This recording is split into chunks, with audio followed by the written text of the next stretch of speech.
In 1974, Nigeria was the third largest oil-producing nation in the world.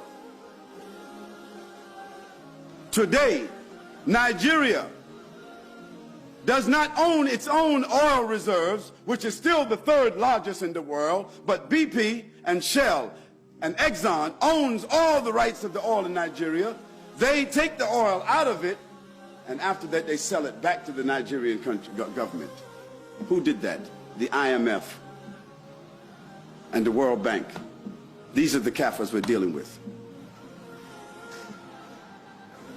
Second, making the dollar, whether it is the Australian dollar or the French dollar, or we call them dollars, but we know they call them different currencies, making the currency in the West prevalent as a source of value and eliminating the gold. Because when gold becomes the standard, the countries who have the gold become what? The possessors of the wealth. But they tricked the world and they took the currency and made it the wealth. And so then they took the wealth, paper dollars, and then they took and bought the gold from those countries with paper.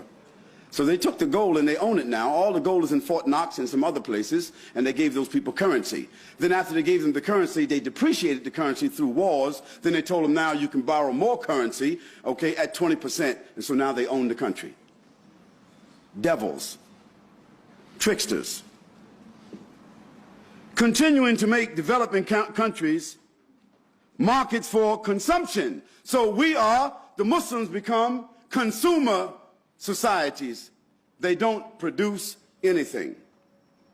Drowning the developing countries with compound interest through the International Monetary Fund and the World Bank. And we can go on, but we don't have the time.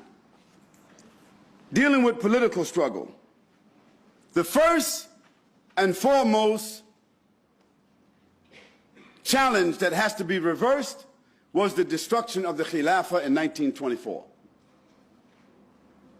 Because even when the Muslim Khilafah, that is the global Islamic state administration, leadership, even when it was corrupt, even when it was weak, still the head was on the body.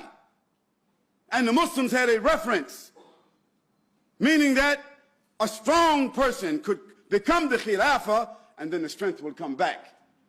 But now that the head is decapitated from the body, it doesn't matter whether it's a strong person or not. How can a body move around and govern anyone without a head on the shoulders?